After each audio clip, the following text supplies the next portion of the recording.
Assalamualaikum warahmatullahi wabarakatuh. Selamat pagi anak-anakku. Sebelum kita belajar, mari kita bersama-sama melakukan tepuk fokus. Tepuk fokus bila aku sedang belajar, maka aku harus fokus. Baik, setelah kita melakukan tepuk fokus, ayo, masih ingatkan dengan salam PPK? Baik, salam PPK. Cerdas, berkarakter, menyenangkan, luar biasa, hebat. Anak-anakku kelas 5 yang hebat, sebelum kita melaksanakan pembelajaran hari ini, marilah kita berdoa bersama-sama. Menurut agama dan kepercayaannya masing-masing, berdoa mulai.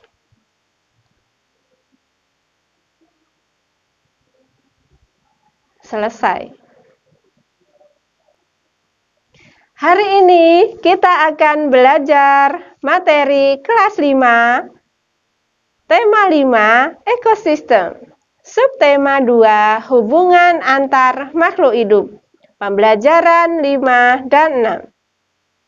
Dengan tujuan pembelajaran sebagai berikut. 1. Dengan membaca, peserta didik dapat menjelaskan pengertian dan jenis-jenis simbiosis dengan benar. 2. Dengan berdiskusi bersama orang tua, peserta didik dapat membuat pamflet simbiosis dengan tepat. Dan yang ketiga, dengan mewawancarai orang tua, peserta didik mampu menuliskan perilaku gotong royong dan kekeluargaan di lingkungan sekolah dan di lingkungan rumah dengan benar. Anak-anakku, bukalah buku kalian, buku tema 5. Subtema yang kedua, pembelajaran 5. Ada bacaan hubungan makhluk hidup dalam ekosistem. Marilah kita baca bersama-sama. Semua makhluk hidup memiliki ketergantungan yang saling mengisi antara yang satu dengan yang lainnya. Manusia memerlukan tumbuhan dan hewan. Tumbuhan dan hewan juga memerlukan manusia. Demikian juga hewan. Makhluk hidup juga membutuhkan tanah, udara, air, dan matahari untuk mendukung kehidupannya. Di sekeliling kita dijumpai banyak bentuk saling kebergantungan antara manusia, hewan, dan tumbuhan, juga dengan komponen tak hidup lain. Di dunia terdapat berbagai jenis ekosistem, baik ekosistem air maupun ekosistem darat.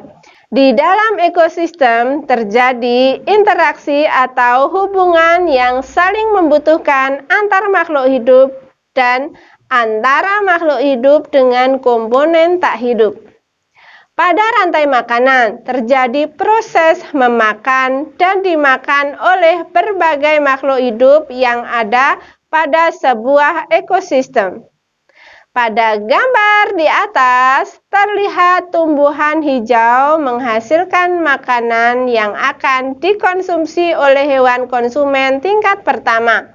Lalu, hewan konsumen tingkat pertama dimakan oleh hewan konsumen tingkat 2. Begitu seterusnya hingga hewan tingkat tertinggi mati dan diuraikan oleh pengurai.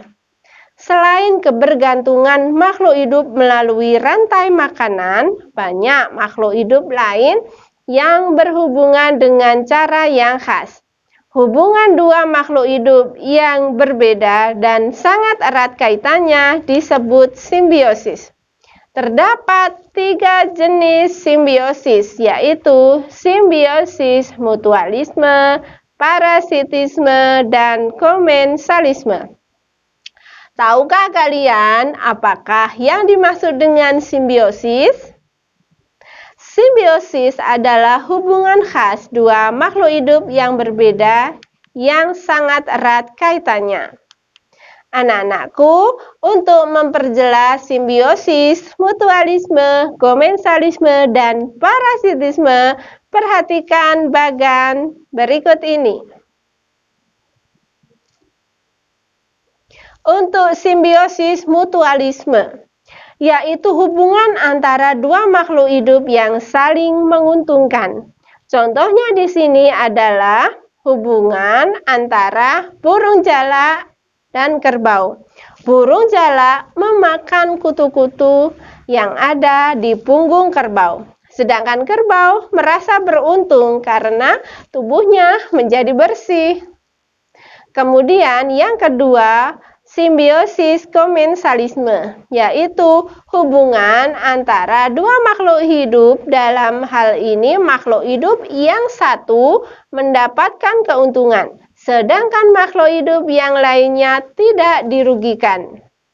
Contoh hubungan simbiosis komensalisme adalah hubungan antara tumbuhan anggrek dengan inangnya. Tumbuhan anggrek hanya menumpang hidup saja dalam pohon inangnya, tetapi tidak menyerap sari-sari makanan inangnya. Sedangkan pohon inang tidak merasa rugi ditumpangi oleh tanaman anggrek. Kemudian jenis simbiosis yang ketiga, yaitu simbiosis parasitisme. Hubungan antara dua makhluk hidup, yang satu diuntungkan dan yang satu dirugikan. Contohnya adalah hubungan antara pohon mangga dengan benalu. Benalu dapat hidup subur karena menghisap zat-zat makanan dari pohon mangga. Dalam hal ini tentunya pohon mangga merasa dirugikan dengan adanya benalu tersebut. Sekarang, tahukah kalian apa itu pamflet? Pamflet adalah media informasi yang berbentuk selebaran yang dicetak dan berisi informasi berupa teks dan gambar. Pamflet biasanya digunakan untuk menyebarkan informasi. Nama lain yang sering digunakan untuk menyebut pamflet adalah leaflet, brosur, dan flyer. Jadi, anak-anak tentunya sudah tidak asing lagi dengan yang namanya pamflet. Berikut ini ada 2 gambar. Contoh, yang sebelah kiri adalah contoh pamflet karena ada unsur gambar dan tulisan yang menjelaskan gambar tersebut. Sedangkan gambar yang sebelah kanan hanya gambar dan tidak memberikan keterangan apapun. Sudah paham ya tentang pamflet? Baik, untuk lembar kerja yang pertama, buatlah pamflet tentang simbiosis. Kerjakan di buku gambar atau kertas HVS ukuran folio. Kumpulkan kepada guru kalian. Anak-anakku, untuk bacaan yang kedua, merajut semangat kekeluargaan dan gotong royong. Ada pada pembelajaran yang ke-6. Gotong royong adalah pembantingan tulang bersama, pemerasan keringat bersama, perjuangan bantu-membantu sesama. Amal semua buat kepentingan semua. Keringat semua buat kebahagiaan semua. Demikianlah penggalan pidato Presiden Soekarno yang disampaikan dalam sidang BPUPKI tanggal 1 Juni 1945 untuk menjadikan gotong royong sebagai landasan semangat membangun bangsa. Gotong royong merupakan sebuah kegiatan bersama yang bertujuan mencapai kemajuan bersama. Gotong royong telah menjadi kepribadian bangsa dan budaya semenjak dahulu. Budaya ini telah ada sebelum Indonesia merdeka dan telah berakar di dalam kehidupan masyarakat. Gotong royong menumbuhkan rasa kebersamaan, kekeluargaan, dan tolong-menolong. Dengan demikian, rasa persatuan dan kesatuan nasional terus terbina. Lalu, bagaimana dengan semangat kekeluargaan? Keluarga dapat dilihat sebagai mereka yang memiliki hubungan darah dengan kita. Namun, sikap kekeluargaan yang ada di Indonesia tidak semata-mata didasarkan pada hubungan darah. Sikap saling menyayangi, saling mengasihi, melindungi, merasa saling memiliki, turut merasakan penderitaan saudara sebangsa dan setanah air merupakan contoh dari sekian banyak sikap kekeluargaan yang dimiliki oleh bangsa Indonesia sejak dulu kala. Di tengah terpaan modernisasi, penting bagi kita sebagai generasi penerus bangsa untuk tetap menjaga dan memelihara semangat kekeluargaan dan gotong royong yang menjadi bagian dari kehidupan kita. Dengan mempertahankan semua sikap positif ini, persatuan dan kesatuan NKRI akan selalu terjaga dan terpelihara.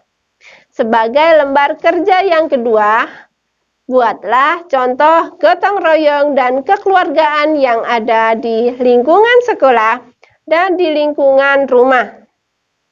Lengkapilah tabel berikut ini.